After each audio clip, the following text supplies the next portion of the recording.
Hello dear student, बहुत बहुत स्वागत अपनी YouTube channel commerce with Sanjeev sir में। और आज वो महान दिन आ गया जब हम आपको कॉस्ट अकाउंटिंग के सारे इंपॉर्टेंट क्वेश्चंस, लॉन्ग क्वेश्चन और शॉर्ट क्वेश्चन आपके लिए हम यहां पर निकाल करके दे रहे हैं। और ये वो क्वेश्चन है कि आप इंडिया की किसी भी यूनिवर्सिटी में आप पढ़ रहे हो, लेकिन अगर कॉस्ट अकाउंटिंग आप पर है तो समझ लो एक भी प्रश्न गारंटीड एग्जाम में बच नहीं सकता, क्योंकि जो भी पेपर बनेगा वो इन्हीं में से होगा। हाँ, वहां पर थोड़ी सी प्रश्न की लैंग्वेज कुछ और हो सकती है, लेकिन प्रश्न यही होंगे। और मैंने आपके लिए 8 लॉन्ग क्वेश्चन केवल तैयार करने को दिए हैं और 15 और 16 यानी 16 क्वेश्चन आपके लिए मैंने शॉर्ट क्वेश्चन के दिए हैं। और इनको अगर आप तैयार कर लेते हो तो समझ लो कि कॉस्ट अकाउंटिंग में आपकी बहुत बड़ी हेल्प होगी। और ये जो क्वेश्चंस हैं कई राइटर की बुक्स से मैंने देख करके और जो इंपॉर्टेंट टॉपिक्स हैं पुराने पेपर्स का स्टडी करके और वहां से मैंने ये निकाले हैं। और ये जो प्रश्न है सेम के सेम एग्जाम में रखे हुए मिल सकते हैं। और हो सकता है कि इनमें से कहीं किसी भी प्रश्न में थोड़ी सी लैंग्वेज चेंज कर दे, लेकिन प्रश्न गारंटीड यही होंगे। तो आइए शुरू करते हैं और समझते हैं बहुत ही महत्वपूर्ण ये टॉपिक। आज के जो हमारा बीकॉम सेकेंड ईयर है, थर्ड सेमेस्टर है, उसके देखो अगर बीकॉम प्लेन कर रहे हो तो सेकेंड ईयर में आएंगे, अगर सेमेस्टर वाइज आपका है तो थर्ड सेमेस्टर में आइए कॉस्ट अकाउंटिंग। और देखिए यहां पर मैंने 8 लॉन्ग क्वेश्चन और 16 शॉर्ट क्वेश्चन आपको दिए हैं। पहला लॉन्ग क्वेश्चन मैंने दिया है लागत लेखांकन क्या है। लागत लेखांकन क्या है? ओके, लागत लेखांकन क्या है, इसकी विशेषताएं लिखो, लागत लेखांकन के उद्देश्य व लाभ लिखो। ये पहला लॉन्ग क्वेश्चन है जो कि मोस्ट इंपॉर्टेंट है, आपके एग्जाम में ये पहला क्वेश्चन आ सकता है। दूसरा है लागत लेखे एवं वित्तीय लेखे किसे कहते हैं। लागत लेखांकन एवं वित्तीय लेखांकन में अंतर, डिफरेंस पूछ रहा है। लागत लेखांकन जो हमारा बीकॉम सेकंड ईयर में है, वित्तीय लेखांकन जो हमारा बीकॉम पार्ट 1 में था। उपरव्यय किसे कहते हैं, उपरव्यय के प्रकार लिखो, उपरव्ययों का अवशोषण व इसकी विधियां लिखो। बहुत मोस्ट इंपॉर्टेंट है, कई बार आपसे पूछा गया है। तो 1, 2, 3 लॉन्ग क्वेश्चंस में से 2 लॉन्ग क्वेश्चन तो बच ही नहीं सकते, ये आएगा जरूर। ओके, नेक्स्ट है सामग्री का अर्थ, प्रकार व अर्थ व प्रकार लिखो। सामग्री नियंत्रण की तकनीकों को लिखो। देखिए जो मटेरियल है उसे कंट्रोल कैसे किया जाता है, वो टेक्निक्स आपसे पूछ रहा है। सामग्री का निर्गमन कैसे किया जाता है, सामग्री के मूल्यांकन की कौन कौन सी विधियां हैं, फीफो लीफो मीफो सब इसी में आ जाती हैं। तो ये सामग्री वाला जो चैप्टर है उससे एक लॉन्ग क्वेश्चन बनने की पूरी संभावना होती है। और इन सबके जो आंसर्स हैं, जो लोग हमसे जुड़े हुए हैं उनके पास तक तो पीडीएफ पहुंच जाएगा, लेकिन जो लोग नहीं जुड़े हुए हैं इसी वीडियो के लास्ट में एंड स्क्रीन में आपको एक लिंक मिल जाएगा।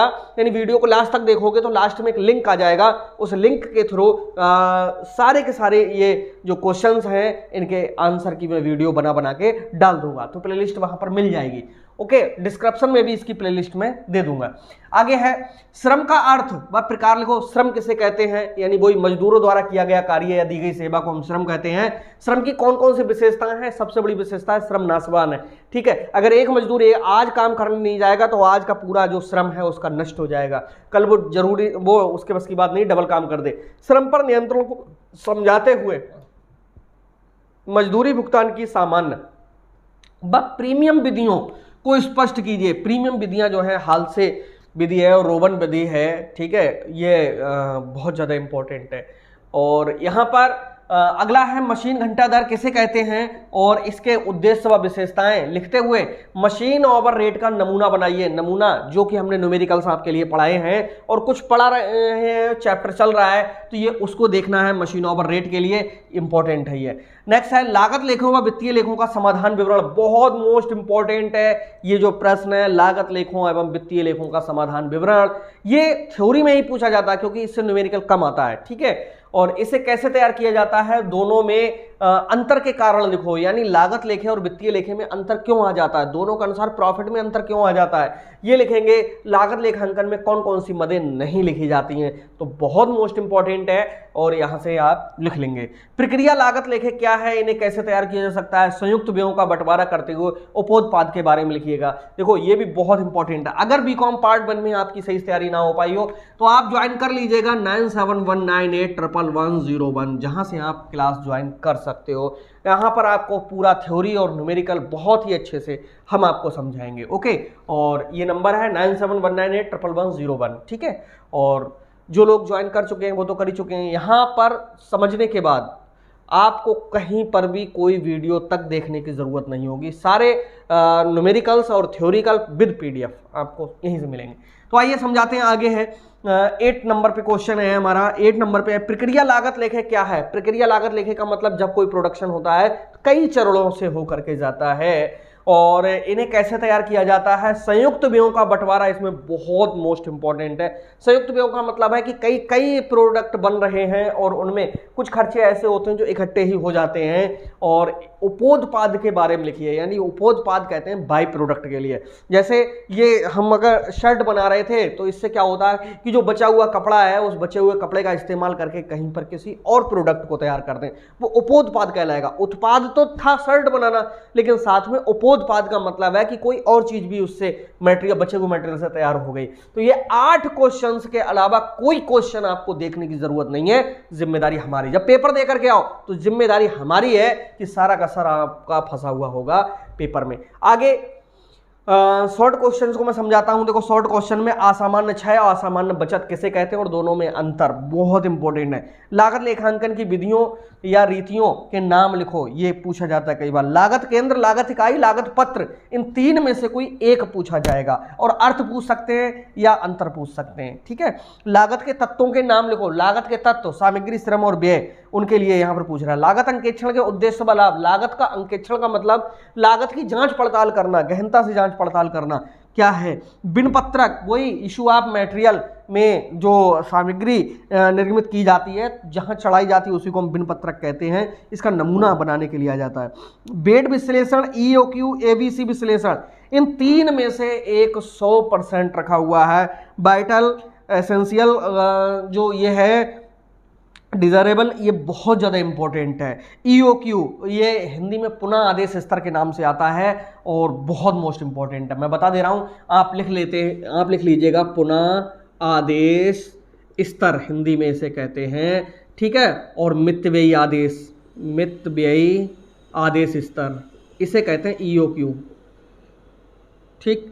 इन पुनः आदेश स्तर में और मितव्ययी आदेश स्तर में एक जो शॉर्ट क्वेश्चन है 100% पूछा जाता है। आगे है इकाई लागत क्या है। लागत के प्रकारों को बताइए। भाई इकाई लागत वो यूनिट के लिए कहते हैं। जैसे ये पेन बना रहे हैं तो प्रति दर्जन ज्ञात किया जाता है, तो प्रत्येक दर्जन को कॉस्ट में इकाई कहते हैं। निविदा मूल्य तैयार करते समय कौन कौन सी बातें ध्यान रखनी है। निविदा मूल्य किसे कहते हैं? टेंडर प्राइस कहते हैं। टेंडर प्राइस क्या होता है भाई? कहीं पर कोई फैक्ट्री में काम होना है या किसी भी जगह पर कोई काम होना है तो क्या होगा कि आपसे मूल्य लिया जाएगा कि आप इस काम को कितने रुपए में करके तैयार कर मतलब दे दोगे। तो आपको अपना सारी कैलकुलेशन करने के बाद में एक मूल्य देना पड़ेगा कि हम इतने पर तैयार करके दे देंगे। उसमें सारे कौन कौन सी बातों को ध्यान रखना चाहिए ये यहाँ पर आपको समझना होगा। तो सामग्री के मूल्य तो नहीं बढ़ रहे हैं, मटेरियल कितना लगेगा, लेबर कितनी लगेगी, खर्चे कितने आएंगे, नुकसान कितना हो सकता है, रिस्क कितना है, ये सारी चीज़ें ध्यान में रखना चाहिए। प्रमाणित व अप्रमाणित कार्य ठेका वाले चैप्टर से बहुत मोस्ट इंपॉर्टेंट। ठेका किसे कहते हैं और ठेका लेते समय कौन कौन सी बातों का ध्यान रखना चाहिए। परिचालन लागत का अर्थ व विशेषताएं मोस्ट इंपॉर्टेंट है। लागत नियंत्रण लेखों के नाम लिखो भैया, लागत को कंट्रोल कैसे किया जा सकता है ये भी आपके लिए यहाँ पर पढ़ लेना है। एकीकृत लेखांकन वो लेखांकन होता है जिसमें वित्तीय लेखे और लागत लेखे एक साथ दोनों रखे जाते हैं, उसे हम एकीकृत लेखांकन कहते हैं। इसकी कैरेक्टरिस्टिक्स आपके लिए लिखने हैं। परिवर्तनशील व अर्ध परिवर्तनशील व्ययों में क्या अंतर है? परिवर्तनशील का मतलब जो परिवर्तित होते हैं 100%, अर्ध परिवर्तनशील का मतलब है आधे तो बदलेंगे आधे उतने ही रहेंगे। प्रत्यक्ष व अप्रत्यक्ष व्यय बहुत इंपॉर्टेंट है। तो ये जो क्वेश्चन है आपने देखे कि सारे के सारे इंपॉर्टेंट क्वेश्चंस हैं और इन सभी के जो आंसर्स हैं वो आपके लिए मैं प्रोवाइड कराऊंगा। तो मिलते हैं नेक्स्ट वीडियो में, तब तक के लिए बाय बाय।